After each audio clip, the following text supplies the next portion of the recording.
Good morning, everybody. It's all gone rather quiet, so I think we will make a start.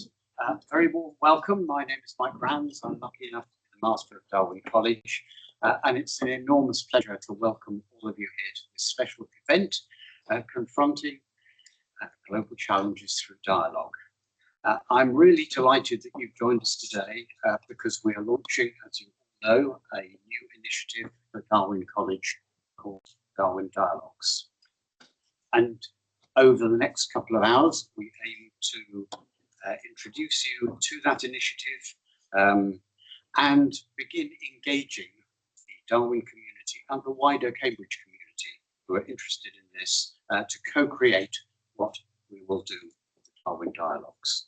It emerged from a commitment in the college's 10-year strategic plan. There are copies available at the end and it's online. If you're interested, it's a 10-year vision, if you like, for the college plan. And one of the primary aims in there is to act on and promote solutions to global challenges. And that was something our students, our fellows, our alumni, and our staff all felt was a really important thing for Darwin to make a significant contribution to, leading up to 2030. So those global challenges might be climate and biodiversity crises, they could be sustainable or indeed unsustainable development, public health challenges, many things that require new ways of thinking, collaborating and acting together. And dialogues, from our point of view, these dialogues will convene global experts, policymakers, academics, change makers, students from within and beyond the Darwin communities. We want to use Darwin as a crucible, if you like, for this, to develop novel interdisciplinary responses to those pressing global challenges through dialogue. The programme will host 2 Darwin Dialogues a year for the next few years, addressing in each case a specific global challenge. And those of you who are participating in workshops this afternoon will give us an opportunity to hear what we think would be the most appropriate global challenges for Darwin to be tackling in that way. Why Darwin College? Well, we were founded 60 years ago, just over 60 years ago, as the first postgraduate college here at the University of Cambridge. It's all PhD and Masters of postgraduate students. And the emphasis from the very beginning was on how Darwin could be slightly different to traditional undergraduate colleges, interdisciplinary, global, diverse, with a broad range of disciplines, nationalities, and that we would not be better or worse, but different, I suppose, to many previous colleges. British colleges, I should say. And what do we mean by dialogue? Well, it's not just about conversation. It's about listening, learning, sharing, understanding, and opening new pathways to action. And that, as you will hear, is where we are heading. And why dialogue?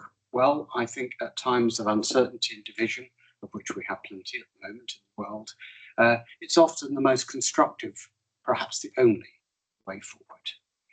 So it's my great pleasure to start this process by introducing our very special speaker today. Satish Kumar is an ideal choice for launching this initiative. He is, of course, I'm sure you all know, an ecologist, a peace pilgrim, a lifelong activist, a former Jain monk. He was the founder of the Resurgence Trust, an educational charity that fosters ecology, sustainability, and hope, and also the Schumacher College, which I know a number of you have been lucky enough to be residents at, a college that is all about ecological education.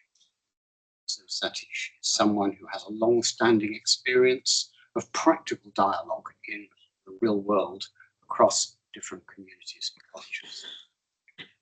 his lifelong work in ecological thinking, dialogue, and ethical leadership can play and has played a really important part in helping frame the use of dialogue, and indeed will help us develop the Darwin Dialogues. So Satish will talk for about 45 minutes. There will then be 25 minutes of questions, answers, hopefully, from Satish and others. Please, now, and then we break for lunch. We'll hear more about that after we've heard from Satish and you've had a chance to quiz him. Please now join me in a very warm welcome to Satish Kumar.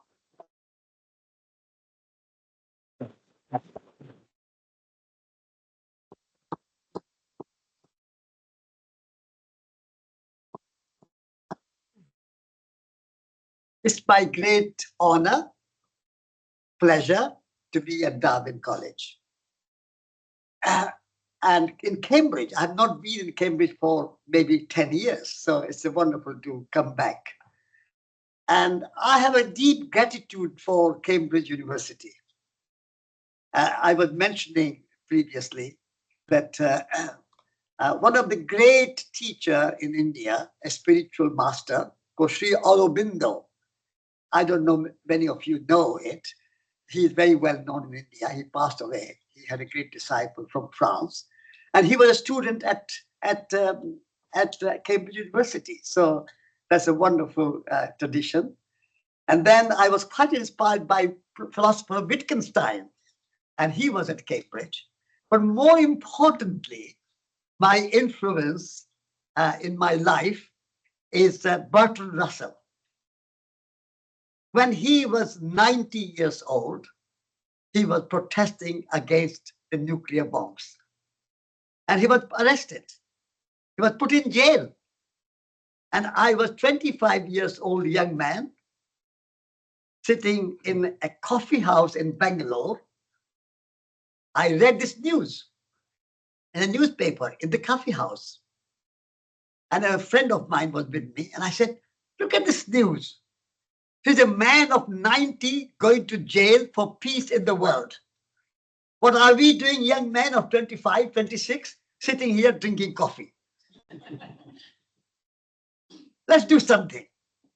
So the Cambridge philosopher, mathematician, Lord Bertrand Russell, was great inspiration. And because of his action, that my friend and I walked from India, from New Delhi, from the grave of Mahatma Gandhi, Rajghat in Delhi, to Moscow, Paris, London, Washington, and then we flew to Tokyo, of course, and then from Tokyo to Hiroshima. So 8,000 miles we walked, inspired by Bertrand Russell. And we had a great fortune and privilege of meeting Martin Luther King in person. Meeting Martin Luther King as well, but Bertrand Russell. Meeting Bertrand Russell in person. So I have those connections with Cambridge.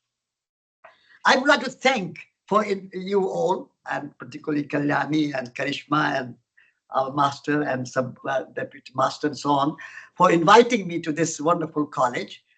And I would like to say a few words about dialogue.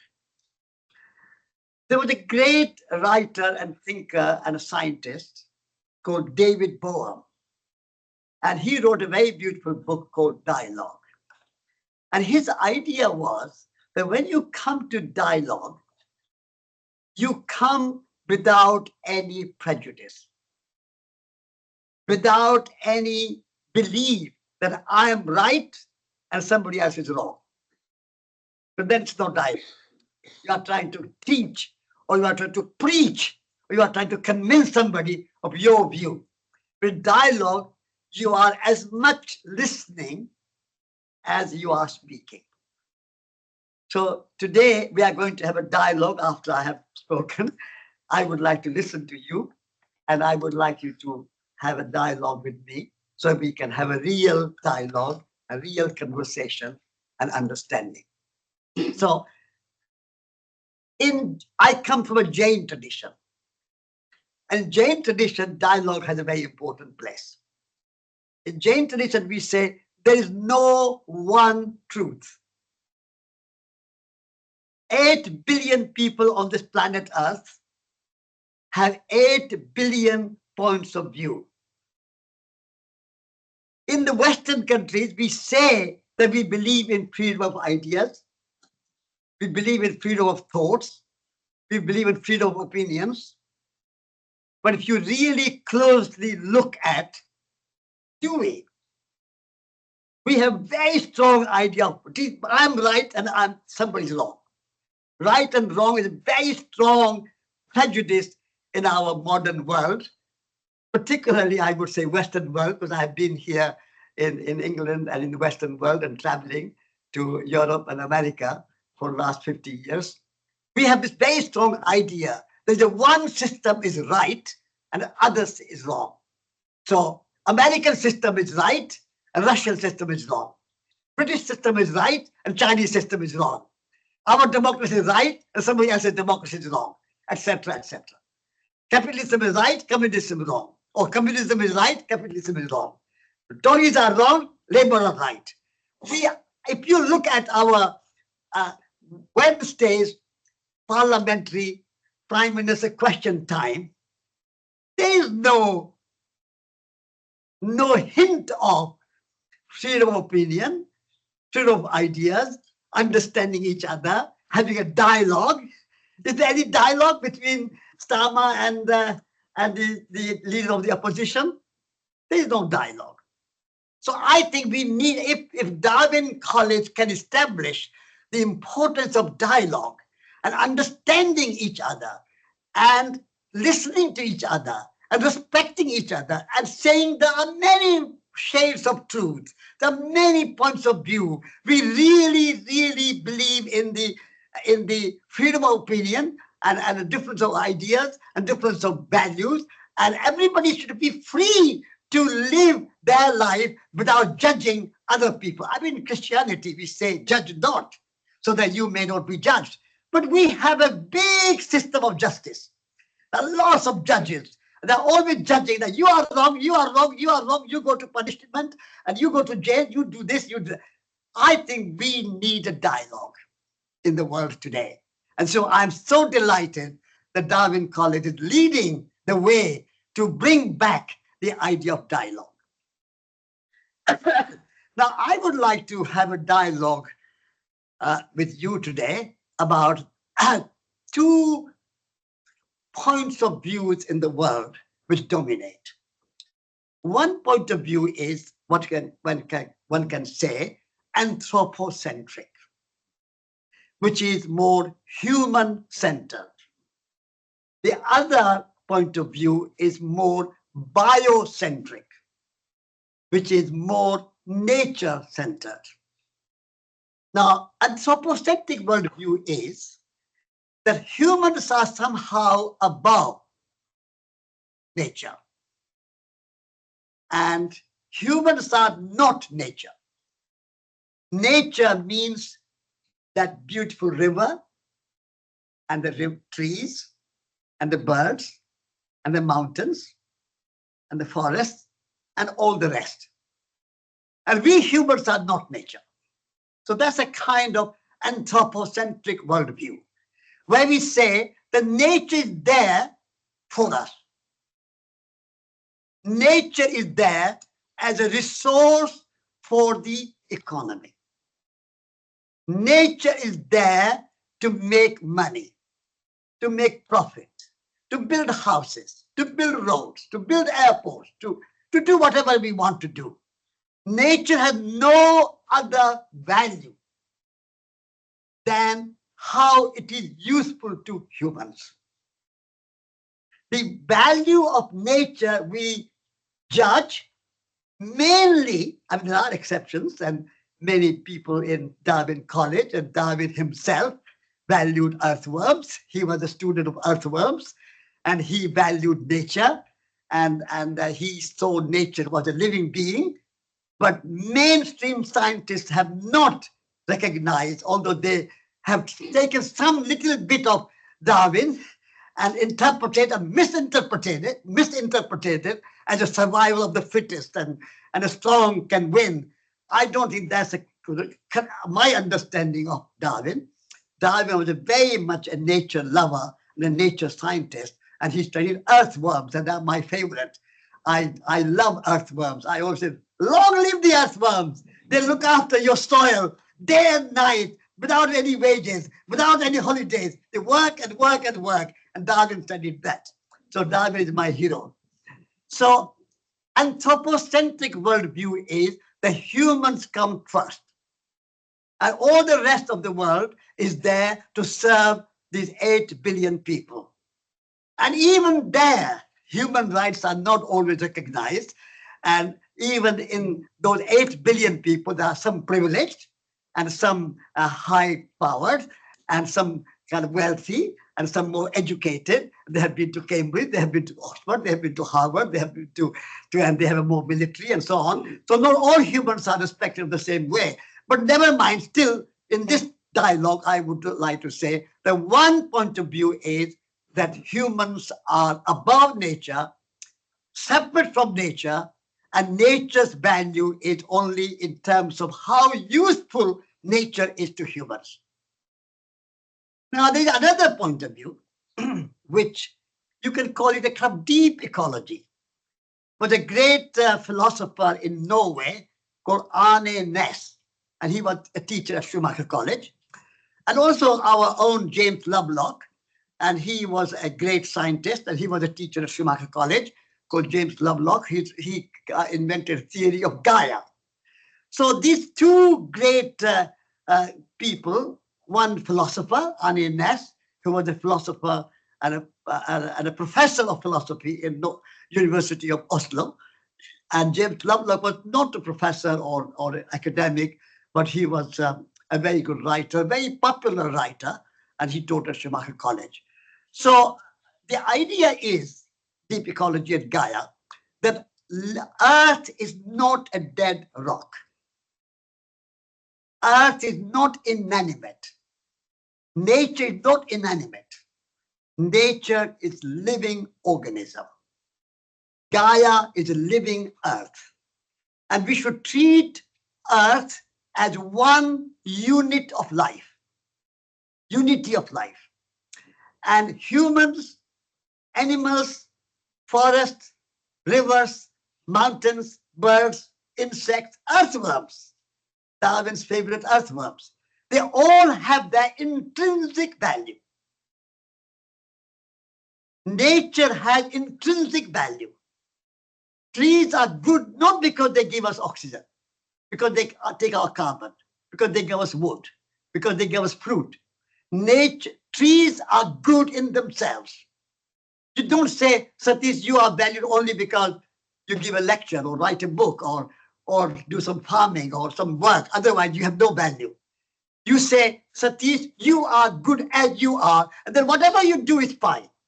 We have a certain amount of respect for every human being, certain amount, not unconditional, and you can challenge that, but certain amount of value. We say every human being is valuable in their own right, and we don't value because you are an engineer or doctor, although nowadays in modern world, we have not quite understood that, and we say humans are only a resource.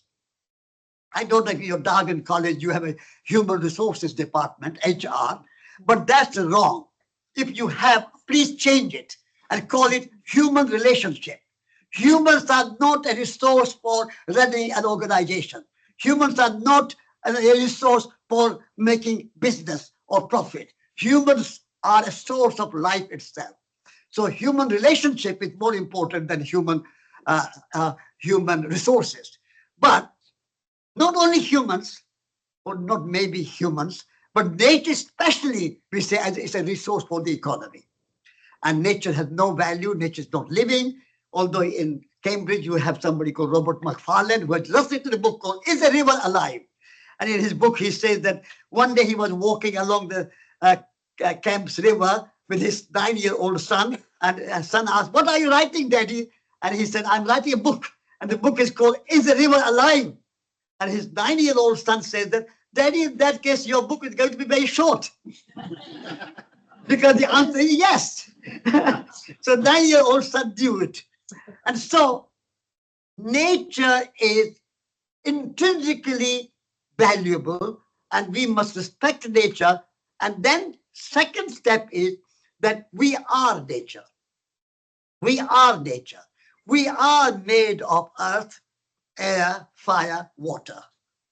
And our body is soil transformed. You know the word human? Human comes from humus. Humus, humus. In Latin, humus means soil. So human beings are literally soil beings. We are soil transformed. How can we say soil is just a dirt, inanimate, put chemicals, fertilizers, pesticide, herbicide? It doesn't have any life in it. We are soil. Soil is life. Soil is source of life. Soil is not a resource for the economy. Soil is a source of life itself. So if we can, that's another view. I'm not saying at the moment, because we have a dialogue, but these are the 2 points of view where one is human-centered, the other is life-centered. Of course, humans have value, and therefore it's not completely wrong, but we have to respect humans. And of course, nature has value. That's also not completely wrong, but some people say nature has no value other than human resources, and others say humans have also no value until you are a human resource. So those both have some good side, some not so good side, but we can have a dialogue.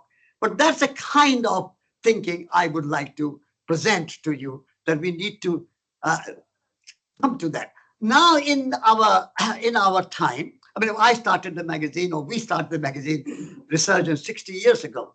And in those days, our environmental awareness was very weak and very small, particularly in the Western countries. I attended first event of the United Nations Environment Conference in 1972, the first UN conference in Stockholm.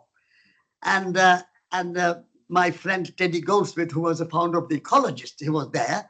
And there were many, many wonderful people there. And so the first, 72.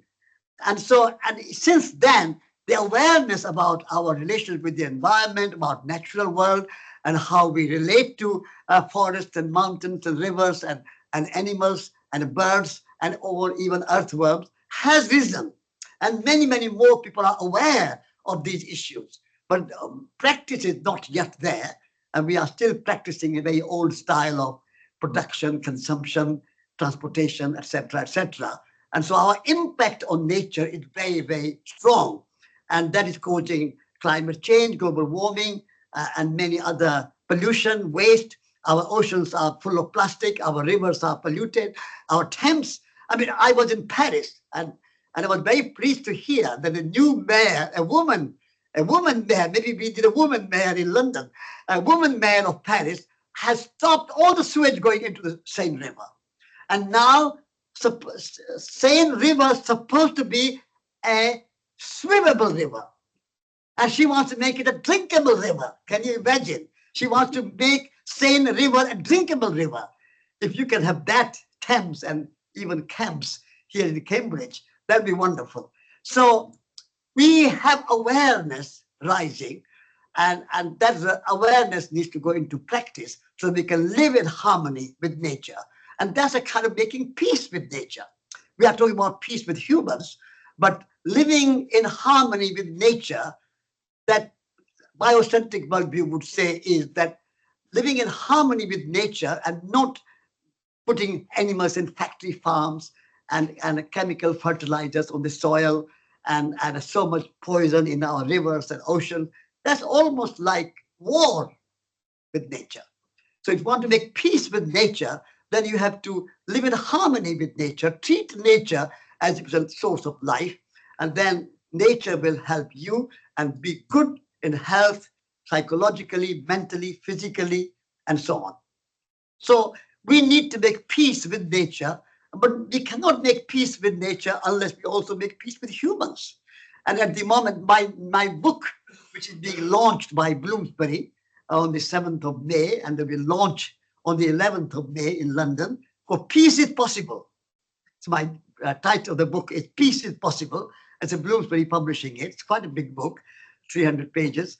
And so I'm saying that our mind, which is attacking nature and putting animals in factory farms and putting kind of chemicals and fertilizers and all the pollution, the waste into nature, that same mindset is also not making peace with the world and peace with humans. And also that same mindset is not making peace with yourself. We are not at peace. We are not at harmony with ourselves. We are always anxious, angry, fearful, worried, insecure. How are you going to life treat us? Is my job going to be secured? Will I get the job? When you leave Darwin College, you are always worried, who is going to give me a job? So we are humans are not at peace either. So being at peace with nature, and we are nature, is also being in peace and in harmony with the human world, because humans are nature, and also being in harmony with yourself and at ease. And I was talking to one of your students this morning, and I said, in life, we need to learn to take risk. Somebody was studying whether you were studying, and saying that how to avoid risk. And I said, I would like to say that you need to learn to take risk, because you cannot avoid risk. If you want to do anything adventurous, anything new, anything, you have to take risk. You want to climb Mount Everest and you don't want to take a risk, then you can't climb Mount Everest. I went around the world. I went without any money in my pocket. And I did not speak Persian or Russian or even at that time I didn't speak English. And I had no money. I did not take any money. That was a risk. Sometimes I did not get food. Sometimes I don't get shelter. So what? You have to be adventurous. You have to take risk. So peace, ecology, humanity, whatever you do, taking care of each other, you have to be adventurous. You have to be courageous. At the moment in our universities, we teach mainly head education and not much heart and not much hands. At Schumacher College, we say education of head, education of hearts, and education of hands. And heart education is to teach courage. The word for heart in French is cœur, and from that comes courage. And at the moment, many of our young people in Cambridge University or Oxford University or Harvard or Yale or Paris or any university, we don't teach our young people to be courageous. I would like to see that when children leave school and they go for gap year should be a year of adventure. Gap year should be, and no university should accept any student, in my view, unless we have been on a gap year. And that gap year should be when you travel around the world. If you can walk on foot or hitchhike or take a bus or take a train, but don't fly. Because flying is not traveling. Flying is going from one place to another, but not real traveling. And I would like young people to experience Africa, experience South America, experience Eastern Europe, experience China, experience India, experience Japan, see the world, universe, and then come to intellectual learning at the universities of Cambridge or University of Harvard or University of Yale or wherever. So I would like to see this kind of gap year becoming kind of more popular, more accepted, and more recognized and more practiced by young people. So they take adventure, they take risk, they cultivate courage in their heart. They can live without food for a few days. I mean, I lived without food for a few days. I said, this is my opportunity to fast. What's wrong with fasting? And I did not sleep sometimes. Did not get a bed or did not get a home to stay somewhere. I slept on the stars. And I said, this is my 1-million-star hotel. So if young people can learn to take risk be courageous and face the world, and then not look for a job, a secure job, which you can have a job, you can have pension, you can have a retirement, and you can die. I would like young people to create their own job from their own imagination, from their own creativity, from their own courage and a skill, and learn to start a bookshop, start a coffee shop, start some craft shop, start something new. And so going and work in a factory or in an office in front of a computer, very boring jobs that we mostly have. And somebody was telling me this morning that he was on a computer for 10 or 12 years. And I said, don't be more than 5 or 6 years on a computer and then meet people. And so I think our jobs have largely become boring. And we need to make them adventurous, courageous, interesting, challenging, and joyful. And we need to have work which is not so oppressive. I would like to see work week becoming 4 days a week. And this is being talked about because so many technology, so much technology, so many kind of machines that are making things. Why we have to still work so hard? We were promised that technology will save time and we will have more leisure time. When is it? People are working harder, as I experience in England, harder and harder than ever.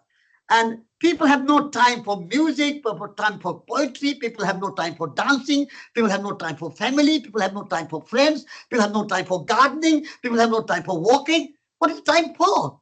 Work, work, work. Computer, computer, computer. 12 hours a day. That's not progress. Somebody was asking me yesterday, what is progress? And I said, that's not progress to be on a computer for 12 hours a day. No more than 7 or 8 hours. That's the maximum. Maybe 6 hours, 5 hours. And so if we can bring these ideas together, that's my view. But I'm not saying that this is the correct view or right view or wrong view. You can challenge it and you can say that, no, Satish, you are wrong. And so you can have a dialogue. But that's a kind of perspective that I would like to see, that a new world emerging where young generation, particularly our students from universities like Cambridge and colleges like Darwin, and emerging in the world with more courageous and more caring and more compassionate and more kind. And that's the educational heart, because we don't teach kindness and compassion and love. We teach science and geography and mathematics and science and technology and so on. But we don't teach young people to be kind, to be compassionate, to be generous, to be helpful, to be loving. And you can learn those skills. As you can learn to be a scientist, you can learn to operate a computer, you can learn to build a house, you can learn to love. People go to monastic orders. People join a sangha, a Buddhist sangha or a Christian monastery, and learn how to be kind, how to speak words which will be music to your ears, how to say words which will gladden your heart, and you will say, yes, say more. So those, we don't learn how to speak. We just say, I'm right, and I put my view on you and I impose things on you. So we have so many conflicts in politics, so we have conflicts in our personal life as well. So I think we need to bring educational head, educational heart, and educational hands.